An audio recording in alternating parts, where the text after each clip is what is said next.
done. That's well bowled.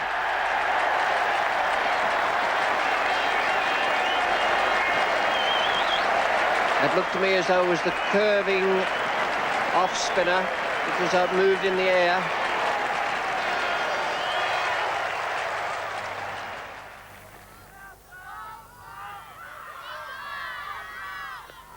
No problem at all. Dirty great long hop there from Bob Willis, and put away in very effective style by Marsh.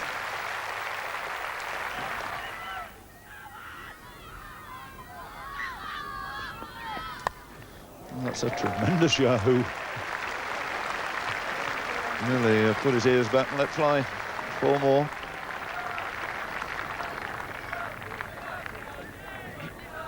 I can't really describe that by saying that's a good shot. A wahoo, I think, is about the only way we can describe it, but it did go along the floor and it did go for 4 runs.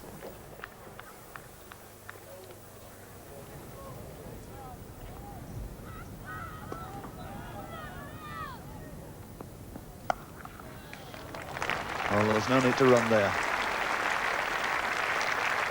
And Border picking his spot quite delightfully there.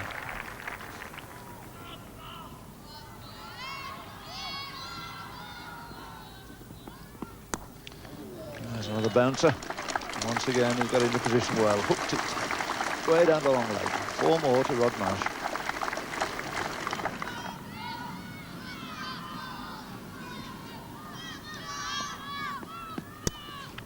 Another short one, another hook, another 4. So Rod Marsh dishing out the treatment now to these short pitch deliveries from Bob Willis.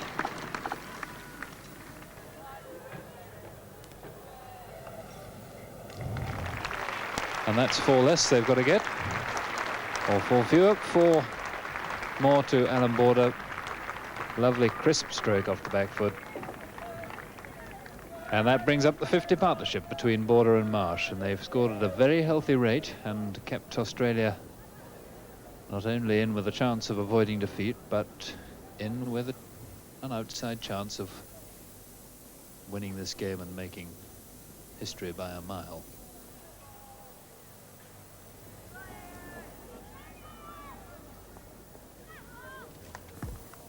Slow one, it kept low, but neither of those factors stopped Rodney Marsh bashing it away for 4 to square leg.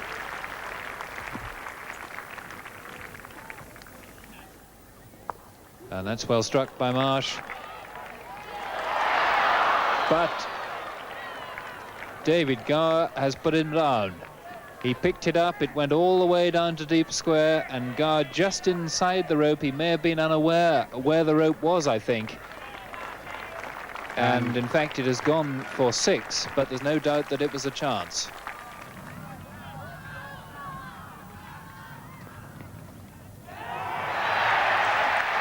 He's been given by umpire Ken Palmer, caught at the wicket by Alan Knott of Bob Willis. A big shout from Knott and Willis and the slip fielders, and the 6th wicket goes down for 296. 210 still needed for Australia, but England now need only 4 wickets. Right, it's not off the mark, and Allard is coming around the wicket to Border, still with 3 slips and a short forward square. Good shot.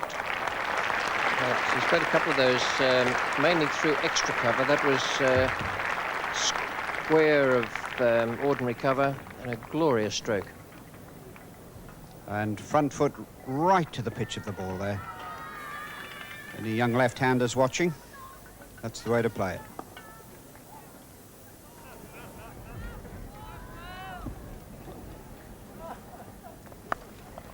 It's a good shot. 2 marvellous shots in this over from Alan Border. The first one, great cover drive, and then that was just about the classic square cut. And beautifully across, and doesn't he give that a crack?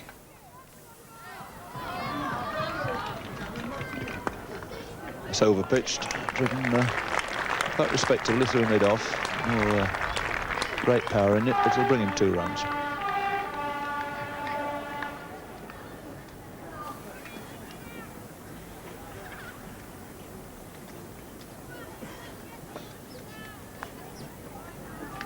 Still a long way to go. 184 wanted. 4 wickets left. And he's given him another diving catch down the leg side by Alan Knott, and the batsman slightly reluctant to leave. Down the leg side, short. It looks as if Ray Bright has got a glove on it, if anything, and Alan Knott dives down the leg side to take a good catch.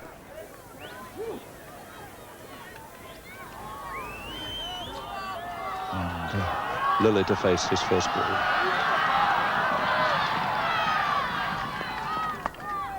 That's confidently away, over pitch ball, just about half volley in fact on leg stump, and put away very nicely by Lilly.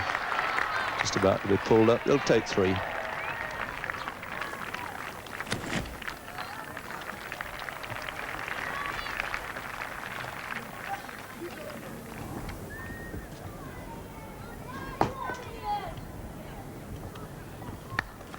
Shot. That's how half volleys ought to be played. A classic shot, this. It is of a half volley length, pitched right up outside the off stump, and he plays a fine shot for 4 runs. I think the great Neil Harvey himself would have been proud with that.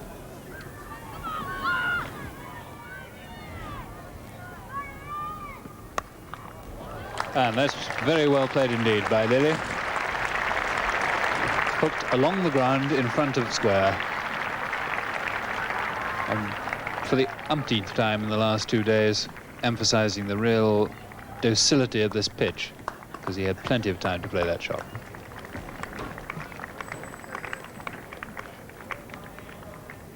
Yes, Dennis Lilly doesn't even have to go back to play that shot. He plays it almost where he is. He has plenty of time to play the shot, which shows the pace of the wicket at this stage. So the 350 up.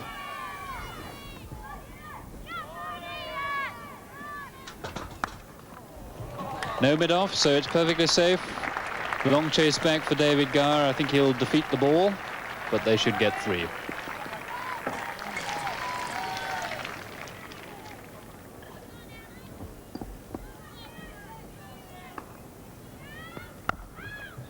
Lovely shot. Oh, my word, that travelled like a bullet. He's hit so many fine square cuts, and I think that's just about the best of them. Look, he gets right across, leans into the ball, gets his head over the ball, and hits it very hard indeed.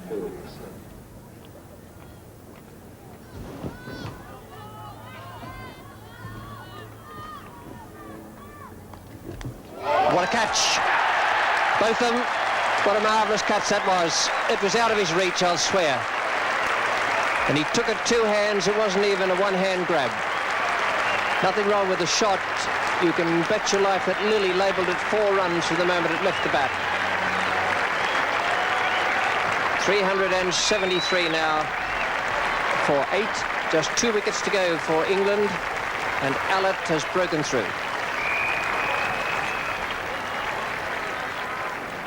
Botham is away on the left-hand side of your picture.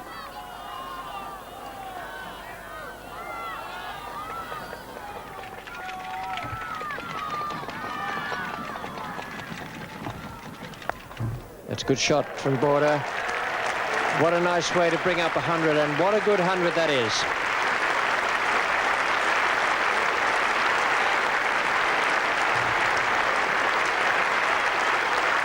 He's let go of the bat with that left hand.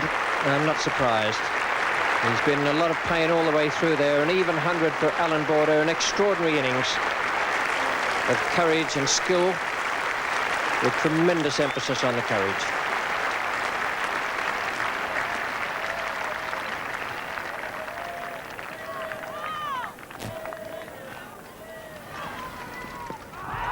And he's got to go, LBW, yes.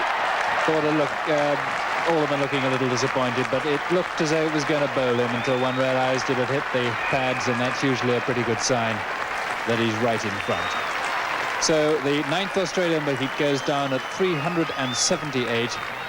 They still need 128, and now it's almost over.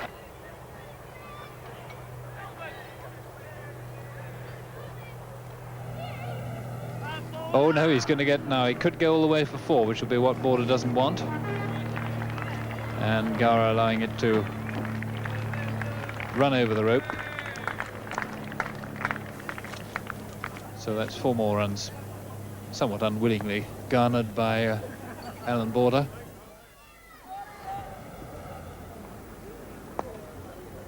Oh, that's through. And Allett setting after it without any great haste, because England are quite prepared to let it go to the boundary. So another boundary for Alan Border, and he's still got one more ball of the over to try and get a single or a 3 from to keep the strike. But that 4 brings up the 400 for Australia, and that's a performance of great character when they appear to be very demoralised. Oh, and that was a chance. That was a chance. Alan Knott missing Alan Border outside the off stump. It turned just enough, kept a bit low perhaps, and Knotty put it down. No question about that. Alan Border went tentatively forward, got an outside edge, and Alan Knott has dropped his first chance of the match.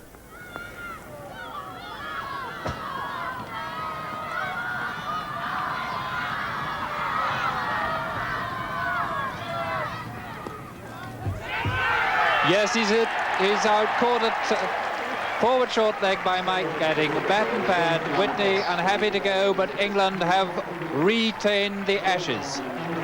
Willis taking the final wicket, and Mike Brearley's triumph completed. Coming back to captain England at Headingley, and Ian Botham, who has played such a big part in this match and whose wonderful innings at Headingley turned the series, which seemed destined certainly to go for Australia.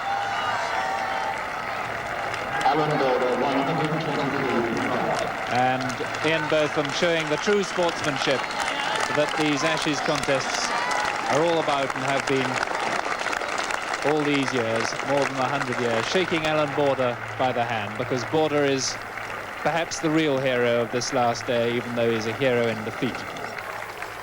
And that's exactly what Alan Border was, a hero in defeat. 123 not out, a fractured third finger on his left hand. He showed tremendous courage and skill and temperament there.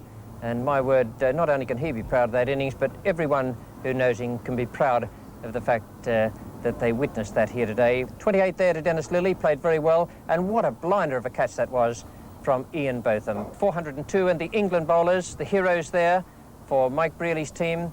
Bob Willis, 3 for 96. He came in again there and picked up wickets at the end. Paul Allett, 2 for 71.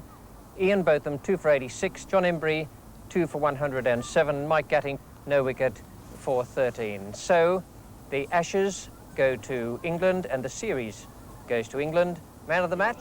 Wherever you look, and I'm not at all concerned what's happened in the previous 2 test matches, to me, the performance of this match, which was certainly the most spectacular test match 100 I've ever seen,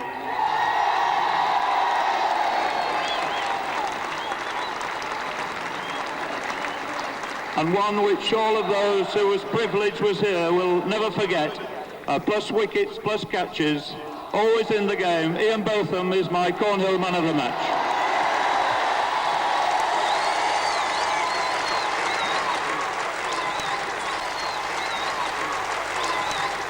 So there's been one